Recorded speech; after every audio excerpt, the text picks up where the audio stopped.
Hi everyone, কেমন আছো সবাই? এসে গেছি আরও একটি নতুন ভিডিও নিয়ে। ভিডিওটি ভালো লাগলে লাইক, শেয়ার, কমেন্ট, সাবস্ক্রাইব করে দিও এবং আমার চ্যানেলের পাশে থেকো। কলকাতার উত্তর দিকের এক পুরনো পাড়ায় আজও দাঁড়িয়ে আছে রায়চৌধুরী পাবলিক লাইব্রেরি, একটা শতবর্ষ প্রাচীন বাড়ি যেখানে বইয়ের গন্ধের সঙ্গে মিশে আছে মৃত্যু আর রহস্যের ছায়া। অয়ন সদ্য মাস্টার্স পাশ করা এক তরুণ, চাকরি না পেয়ে হতাশ। একদিন পত্রিকায় সে এক বিজ্ঞাপন দেখে, রায়চৌধুরী পাবলিক লাইব্রেরির জন্য প্রয়োজন এক পূর্ণকালীন গ্রন্থাগারিক। পরের দিন অয়ন সেই লাইব্রেরির অফিসে গিয়ে দেখে এক বৃদ্ধ সেখানে বসে। অয়ন বিজ্ঞাপনের কথা জানাতে বৃদ্ধ বলেন, তুমি যদি রাতে কাজ করতে পারো তাহলে চাকরিটা তোমার। অয়ন অবাক হয়ে বলে, রাতে মানে? বৃদ্ধ হেসে বলেন, এই লাইব্রেরির বইগুলো রাতে বেশি নাড়াচাড়া করে। অয়ন ভেবেছিল বৃদ্ধ মজা করছেন, কিন্তু না, এ ছিল একটা শুরু। ওই দিনই সন্ধে 6টার পর অয়ন ঢুকে লাইব্রেরিতে। ঠিক তখনই তাক থেকে পড়ে যায় একটা বই, দ্য হুইসপারিং পেজেস। অয়ন বইটা তুলল আর দেখল ভেতরে একটা note, whoever reads this will never live. হঠাৎ লাইট নিভে গেল, মনে হলো কেউ যেন পেছনে দাঁড়িয়ে আছে। পরদিন সকালে অয়ন জিজ্ঞেস করলো কেয়ারটেকার গোপালকে, আচ্ছা এখানে কেউ আসে না কেন?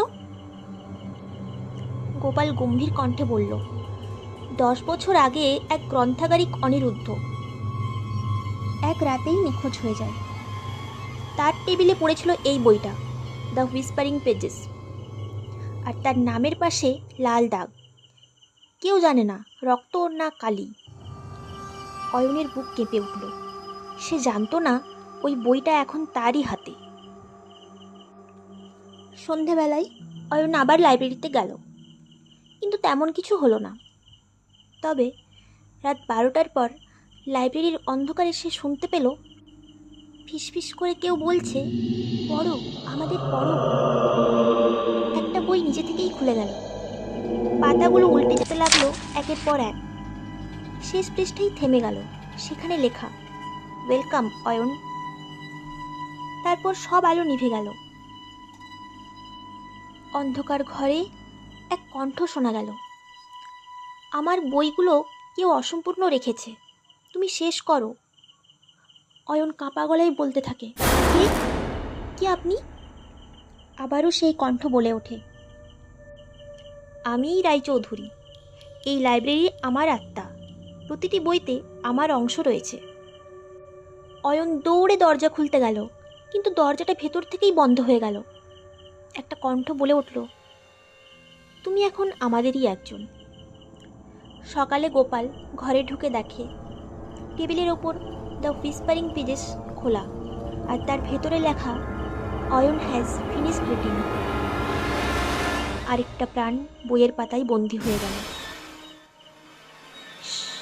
The library never slips.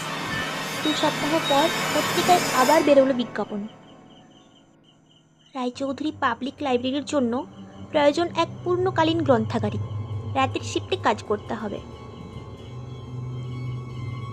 But only the brave should apply.